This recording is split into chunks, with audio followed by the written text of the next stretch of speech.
vitu. Wakati sisi tulikimbilia Buolo pale kupaza pa. Sasa wakati bale balikuwa pale ku paroisse ya Chai,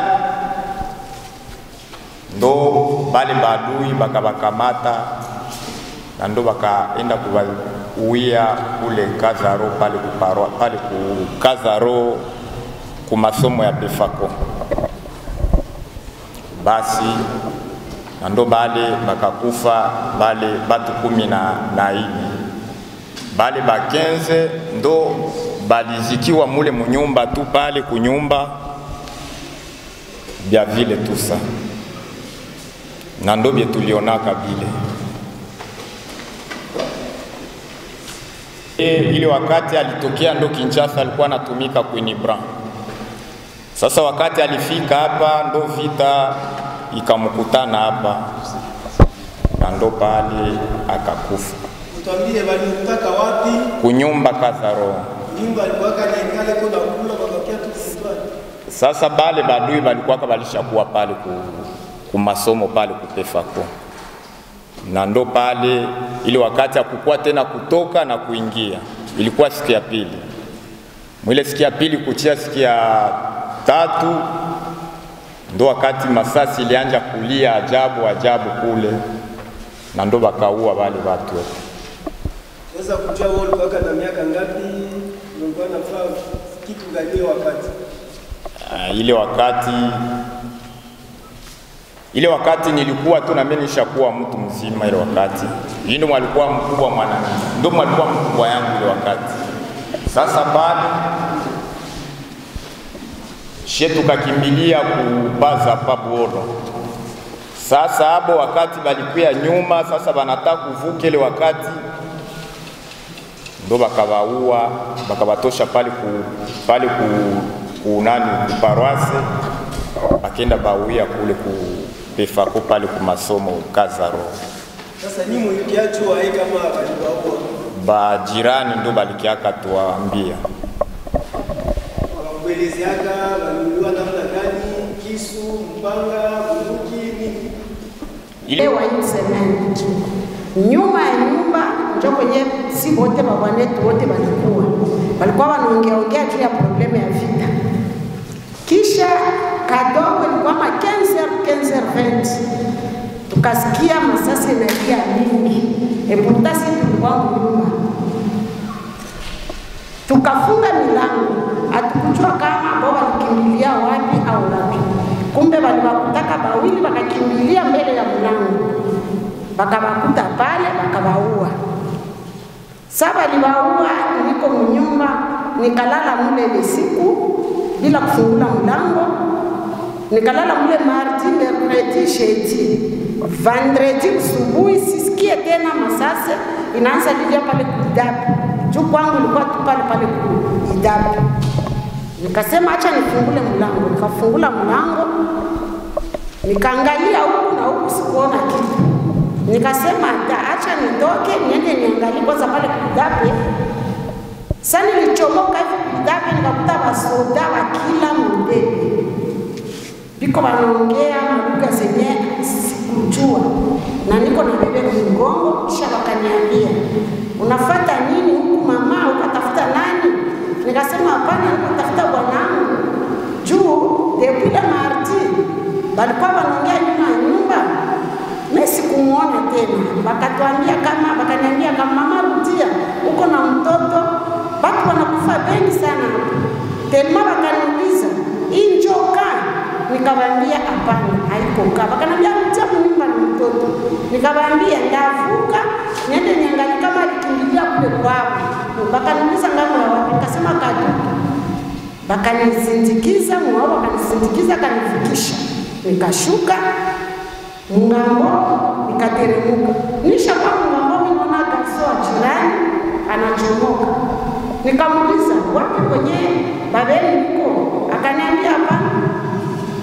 Mimi nasikia kama sama wanawaua mimi niko mbele kile kinyumba cha Meteo. Sasa nisikia vile nikazimia siku yote na kweniko. Bakanitosha mtoto kwa mgongo. bakanireanime nani pale tena, nikarudisha roho. Kisha nikawauliza bwanangu uko wapi? Bakaniambia njoo vile urudia kunyumba mbele ya ile nyumba ya Meteo njoo mtakuta. Nikabania basi nimesindikizi. Asa hapana tulikuwa na baba gaso. Nasema ile mnitie mtoto kumgongo. Nikachipa moyo, nikarudia tena. Nikapita ile nyumba ya Meteo, nikakuta banamua ndani ya nyumba ya Meteo huko watu. Sasa nimeona bakubiko na nichungulia madirisha maiti mbili, nikakuta maiti ya il est sorti au niveau de 8 mois. Pendant les coups de Bakocha, il est venu il est descendu, ils sont devant moi, j'ai sorti les cadavres, et c'est ainsi que je ne suis pas rentré chez moi. Ils ont mis les possessions, les 30 mercredi. Mon petit frère, ils habitent là, juste là à l'ISP. Nous sommes arrivés. On arrive chez Dieu partage. Chez moi, il n'y avait pas encore l'enclos comme aujourd'hui. Aujourd'hui, c'est en planche. À l'époque, c'était juste du cyprès. Il y avait leur position, les soldats, ils avaient leur position. Il n'y avait pas moyen. Alors, le dimanche, le père Alfred et Georges Chapelle, qui ont construit Maternité, ils passaient pour réenterrer les nouveaux, pour enterrer les débris, les corps qui étaient encore sur la route au niveau de l'ISP, dans les champs, et ainsi de suite. Parce que là, au niveau du champ, nous les champs municipaux par les champs occupés, il y a aussi des fosses là-bas. Il y a des fosses là-bas. Alors quand ils sont arrivés chez moi, on nous a encore autorisé d'entrer dans la maison. C'est le maintenant qu'on a réenterré mon père comme il se doit avec un peu de dignité. Peut-être d'ailleurs avec comme la maman a dit, c'est là où je peux constater que soit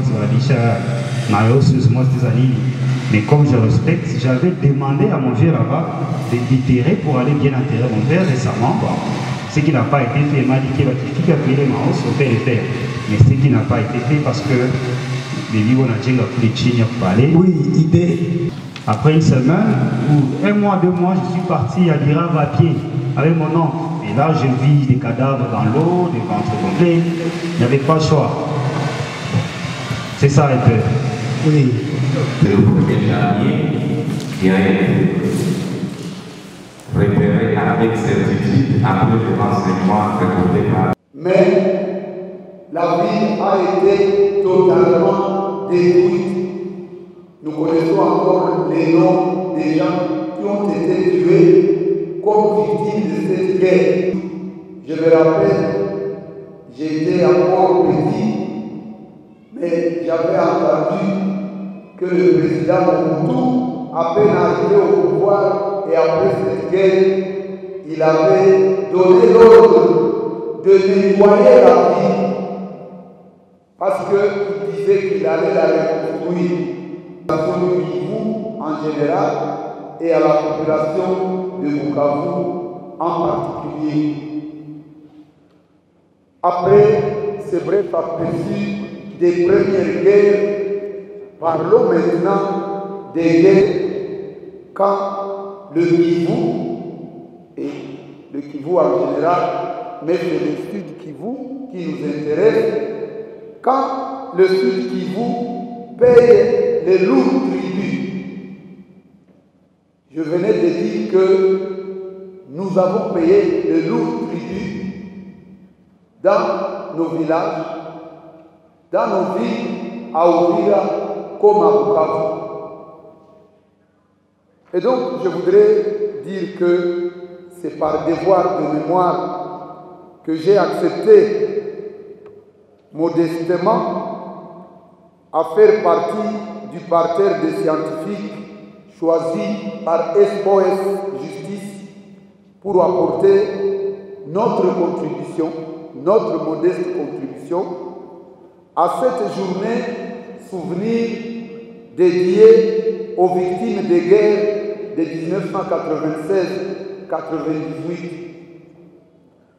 Cette contribution ne consiste plus à revenir à leur cause. J'ai estimé que si nous revenons aux causes, va nous prêter des intentions. Et que bâtissons dessus. Comme d'ailleurs la plupart des charniers et grosses communes qu'on trouve ici à Bukavu. Prof de l'ISP, précisément dans le champ des professeurs Bapolis, Baouga, à l'époque aujourd'hui, champ du prof et chef de travaux, Jean. La maison a servi de guérite des camps pour les commandants pendant l'occupation de l'ISP Bukavu. On a aussi, toujours dans l'ISP, l'église Aouch de Livoque, qui se trouvait dans la parcelle de M. Kasson, ancien travailleur Alex Ofida. Espace déjà vendu aujourd'hui. Il existe devant elle une fosse commune avec une dizaine de corps de gens massacrés sur le tronçon ISP Major Vandou.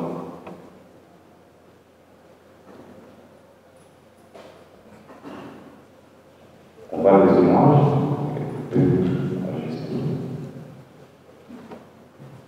Sociétaire de IS Safari et son ami Alphonse, un autre footballeur de S. Rouzizi, ont été tués le mardi 29 octobre 1996 vers 16h à Bout-Porton, dans la maison qu'ils occupaient. Ils ont été enterrés dans la même enclos. Même la famille d'un certain Blaise Massoumbouko a vu son père, Baba Blaise, et sa mère, Mama Blaise, être tués à ces mêmes endroits. Au niveau d'Inganda 565, dit chez Moulon, il y a un bar et espace pour karaoké. On n'y construisait pas la guerre, car les ossements étaient encore visibles. Ceux qui fouillaient la guerre venaient des avenues du gouverneur, Hippodrome, avenue Calais, vers 14h, le 29 octobre 1996, ont été pris par les feux des soldats et se sont fait fusiller. L'essence-major, lorsque Biringanine, voyant l'archevêque sortir de son véhicule et parlant avec les soldats du FPR, commettra la fatale erreur de crier devant eux: qui avait arrêté le cortège? Qui êtes-vous pour arrêter l'archevêque? Alors que la question qu'on posait à plusieurs déplacés qui passaient par là était: où est le gouverneur? Où est l'archevêque? C'est ainsi que l'archevêque sera identifié comme tel. Le garde qui était à bord du véhicule du prélat sera abattu sans sommation de cette place. Les chauffeurs particuliers du prélat, mêmement, Jean-Pierre essuiera des balles dans les jambes pour avoir osé poser une question aux soldats. Un des éléments rwandais va se retirer pour communiquer par Motorola avec, selon toute apparence, ses supérieurs. Au bout de quelques minutes, il va rejoindre les groupes de la troupe rwandaise qui s'était augmentée, comme par acharnement. La discussion avec les prélats va continuer. Il était resté seul avec des éléments rwandais qui continuaient à tirer sur tous ceux qui bougeaient. Et c'est pour éloigner ou dissuader tous les qui ont ces pas. Même des visages qui se risquaient si les fenêtres essuyaient des tirs. Mais des voisins suivaient la scène jusque tard au crépuscule. Et quand il commençait à faire son, les militaires au Motorola, qui ne cessaient de parler depuis le début, chargera son revolver et par dernière balle, nous irons recevoir son coup d'aranique. Et la nuit tomba. Les témoins ne pouvaient plus rien voir. Les membres du cortège seront fusillés systématiquement devant nos livres déjà par terre. Et les hommages. Les Tanguila, des Hutus réfugiés, ont été assassinés. 8 personnes à la morphologie Tutsi, Astrid Mouniakizi et agent à l'hôpital, caché par Bermans à 1996. Et il n'est pas encore fini. Vous voyez qu'il y a beaucoup de fausses communes. Les bureaux du quartier Yaloukéba jusqu'au niveau du les rapports à besoin de vos remarques et orientations. Nous allons donc vous accorder la parole pour que vous puissiez donner vos avis et considérations par rapport à ce travail de l'Esprit de justice qui continue demain au niveau du stadium de Kadougou à Boulogne. Alors, je ne sais pas, celui, oui. Madame, vous pouvez avancer? Oui. C'est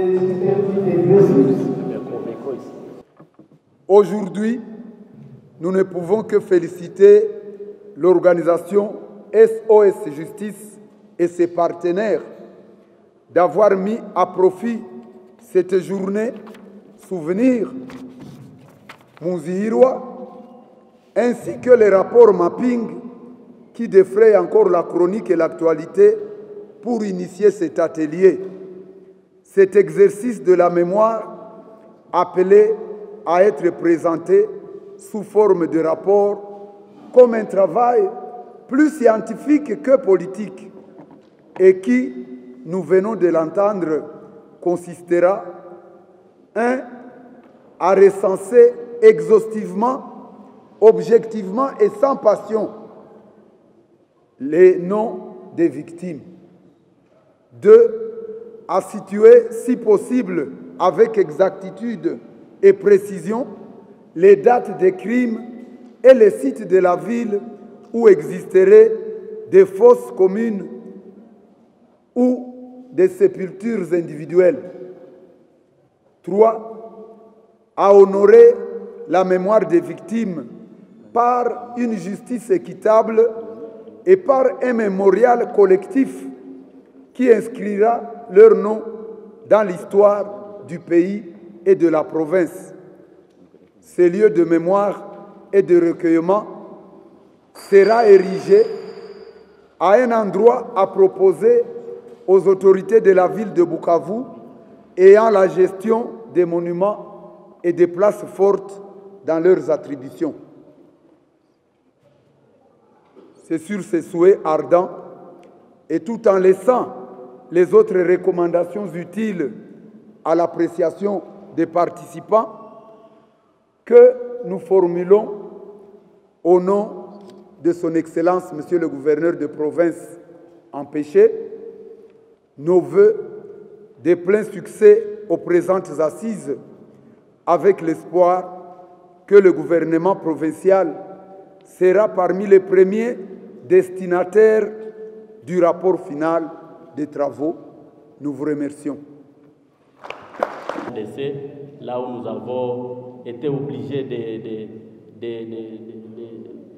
de nous faire séparer de nos frères et d'apaiser le cœur de toute la population congolaise, la population de la province du Sud Kivu, ainsi que la population du monde entier, parce que tout le monde est qui nous pour le projet que vous avez entamé à Bukavu, mais que nous pouvons souhaiter que ça puisse s'étendre sur toute l'étendue de la province du Sud Kivu, parce que ce qui s'est passé à Bukavu, ça s'est passé aussi ailleurs que Bukavu. Et peut-être qu'il peut aussi être modèle. Merci les journalistes. Pouvez-vous vous présenter à nos auditeurs? Oui, je m'appelle Kabala Moulambadjef, je suis le coordonnateur national de SOS Justice. Alors, votre association SOS Justice vient de tenir une activité. Quel était le but de cette activité? Le but de cette activité, c'est de rappeler les mémoires de gens qui nous ont précédés. C'est honorer les gens qui ont été assassinés farouchement sans aucune faute grave ou mineure. Alors, qu'est-ce que vous avez tiré comme conclusion à la fin de votre activité? Pour nous, la conclusion, à la fin de notre activité, on a vu que, en tout cas, les gens étaient émis de cette initiative parce que ça n'a jamais été organisé à Bukavu. Et il fallait honorer les gens qui nous ont précédés. Et il fallait aussi faire un travail de mémoire. Parce qu'on s'est dit non, si les autres les font dans leur pays, pourquoi pas nous? Pourquoi nous devons nous taire? Et aussi, il fallait briser la silence. Il fallait briser la silence et honorer nos morts, car ils étaient chers pour nous. Et à ce stade, vous aviez pu répertorier combien de fosses communes? Maintenant, et selon les données que nous venons d'avoir maintenant, c'est 37 fosses communes à la place des 50 qu'on avait dit auparavant. Et combien de victimes directes et indirectes après avoir?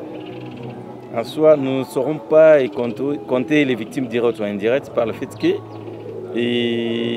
dans ces fosses communes ou charniers, on ne sait pas encore qui sont les personnes qui étaient enterrées. Ça sera difficile pour nous de les compter maintenant, sans qu'il y ait une étude approfondie. Pour nous, on a fait les jalons. Nous espérons que les travaux pourront être faits par d'autres organisations, par d'autres personnes qui pensent que ce que nous venons de faire est utile, pas seulement pour SOS Justice, mais pour toute la communauté congolaise. La quasi-totalité de votre étude a été menée dans la commune d'Ibanda. Qu'en Oui. pense de la commune de Kadutu et de Bagira? S'il vous plaît, on a été dans la commune de Kadutu et de Bagira par le fait que si tu as bien suivi les exposés, nous avons montré que dans la commune de Bagira, il y a des fausses communes. Mais peut-être dans la commune de Kadutu, où on n'a pas énuméré plusieurs fausses communes, nous espérons qu'à la prochaine, au fur et à mesure que nous sommes en train de continuer avec nos enquêtes, nous vous donnerons d'autres fausses communes qui peuvent se retrouver dans la commune de Kadutu et dans la commune d'Ibanda. Peut-on croire que c'est pour réclamer justice aux victimes que vous aviez mené cette étude? Oui, pour réclamer justice aux victimes. Car ces victimes souffrent. Et pour nous, nous sommes d'écoute. Les victimes, c'est toutes les communautés congolaises qui sont victimes. Pas seulement un seul tribu, non, c'est toutes les communautés, tous les tribus de la RDC, partout il y a des victimes. Et pourquoi présenter ces rapports quand la communauté est en train de réclamer les rapports mapping? Est-ce qu'il y a un rapport avec ça? Bon, pour nous, le rapport mapping n'a pas donné le moins de détails que nous venons de vous présenter. Dans les rapports mapping, on parle de plus de 6 millions de morts. Mais ici, d'abord, nous, on vous a montré les fosses communes qui se trouvent dans les différents coins et recoins de la ville de Bukavu. Mais dans les rapports mapping, je ne crois pas si on montre là où il y a les fosses communes où les nôtres étaient enterrés. C'est ça un pays. Mais nous venons aussi compléter les rapports mapping. Pour ces deux événements, par exemple la guerre 96 et la guerre 98, est-ce que vous n'avez pas déjà une idée? Monsieur le journaliste, les informations brutes ne méritent pas d'être divulguées. Nous devons encore les vérifier, les tourner et retourner pour avoir des précisions. Mais ce qui est vrai, je venais de vous dire que toute la population est victime, mais les victimes directes, comme nous les appelons, il y a plusieurs familles, des milliers et des milliers de familles. Nous en sommes déjà au-delà de 340 quelques. Vous voyez, pour les guerres de 1996 et 1998. Nous continuons. Comme je vous ai dit, la première étape, c'est identifier les fosses communes et les charniers. La deuxième étape, c'est identifier maintenant les victimes qui y gisent. Mais tout en identifiant les charniers et les fosses communes, on nous donne déjà des précisions sur certaines personnes qui sont mortes. Et donc on identifie la victime qui est partie, la famille victime directe qui est en vie, et qui fait que, in fine, la population du Sud Kivu en général, et la population congolaise, pour tout dire, soit aussi victime indirecte. C'est ça. Mais vous n'avez pas de chiffre exact de morts pour 96, par exemple? Nous ne voulons pas mettre une marge parce que nous continuons la recherche. Si nous vous disons aujourd'hui, non, les victimes sont 200, et puis plus tard, nous trouvons que ce sont 27 000, voyez-vous que nous aurons été imprudents. Scientifiquement, on ne marche pas comme ça. Bon, merci beaucoup. Ouais, une question par rapport à des concepts. Vous avez utilisé charnière, fosse commune. Qu'est-ce qu'on peut retenir? Oui, merci. Au fait, les trois concepts, parce qu'il y a même la maman qui a soulevé cimetière. les trois concepts ne se confondent pas. Un charnier, c'est un endroit où on a trouvé plusieurs trous qui contiennent des restes des ossements humains. Dans chaque trou, il peut y avoir un corps enterré là-bas. On peut y avoir enterré 2 ou 3. Vous allez dire, mais 2 ou 3, ça fait déjà fosse commune. Non. Tant que l'endroit en étude, il y a plusieurs trous qui contiennent des ossements, des restes des humains, cet endroit est appelé charnier. C'est le cas pour le charnier de SNCC, c'est le cas pour le charnier de à l'ISP. Il y a à la fois fosse commune et charnier à l'ISP. Voyez-vous? Alors, cimetière, nous avons parlé aussi du cimetière de Fortine. Le cimetière, c'est un endroit qu'on sait qu'ici, on y enterre des gens. Mais nous l'avons qualifié, par exemple, le cimetière de Elo Nyamugo. Nous avons parlé de Fortine parce que là, on enterrait des personnes qui décédaient à l'hôpital et qui n'avaient pas de famille, ou les familles, vous connaissez bien Nyamugo. Alors, derrière là, on enterrait, c'était un cimetière pour l'hôpital, là, un petit cimetière, on y enterrait des gens. Mais lors des guerres, certaines personnes ont été tuées et enterrées là-bas, qui dans sa propre tombe. Vous voyez que ça devient un cimetière vraiment de fortune qui contient, sans pour autant qu'il soit destiné à cet endroit-là, des gens qui ont été tués du fait de la guerre. C'est pour ça que nous l'avons qualifié de cimetière de fortune. Il y a maintenant le troisième concept, fosse commune. Une fosse commune, c'est un trou qu'on a creusé ou qu'on a trouvé creusé, et on y entasse, on y jette des cadavres. Voilà. Oui, voilà, on aimerait savoir, selon la répartition de tout ce que vous venez de dire là, combien dans la commune de Zibanda, combien dans la commune de Kadutu, combien dans la commune de Bagira? Merci. L'étude que nous avons présentée, nous avons dit, je le disais tantôt à votre collègue, nous avons présenté une étude qui n'a pas encore suivi toutes les étapes de saisonnement. C'est-à-dire que c'est une étude que nous gardons, que nous enrichissons au fur et à mesure, mais nous avons dit comme l'an 25e s'ouvre, donc un quart de siècle, il n'est pas normal que nous dépassions cette occasion sans rien faire. Sinon ça va faire un quart de siècle qui se passe sans qu'on ait rappelé aux gens qu'il y a des choses à faire. Donc, nous sommes venus par devant les gens, par devant la population, par devant la crème intellectuelle du Sud Kivu, pour que nous leur présentions un travail que nous faisons, brut, non pas brut, excusez, imparfait soit-il, pour que ils subissent leurs amendements, leurs corrections, leurs enrichissements, mais aussi leurs encouragements. Donc, cette étape-là de répartition ou de l'étude statistique sur les lieux, les espaces, les temps, suivra.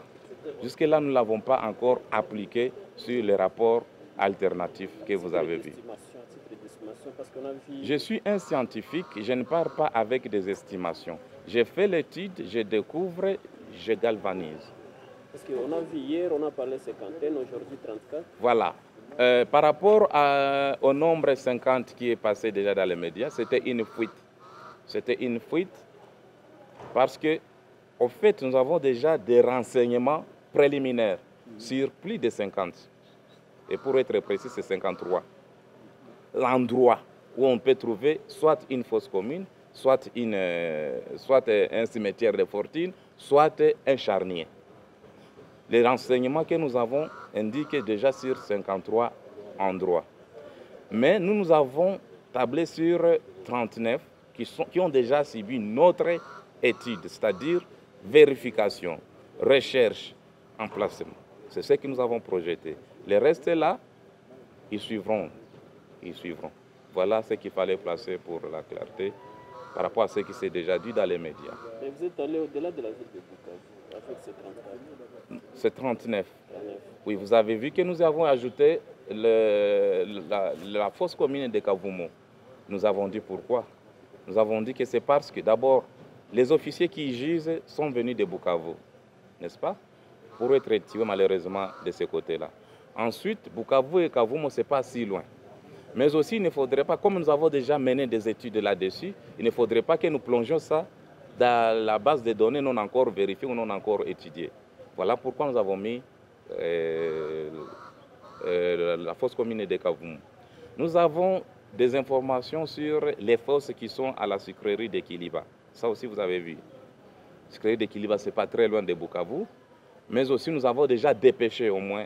Donc, partout où vous nous avez entendu intervenir, c'est-à-dire que nous avons déjà dépêché au moins un de nous pour un travail. Donc, nous y avons au moins travaillé, superficiellement soit-il. Mais au moins, chaque site qu'on nous a indiqué et qui a déjà connu la visite de SOS Justice a été répertorié dans ce travail.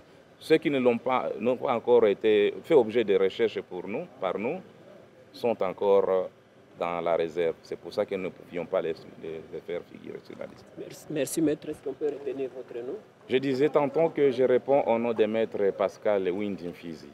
Je suis membre de SOS Justice en charge des stratégies et questions juridiques. Merci maître. Merci.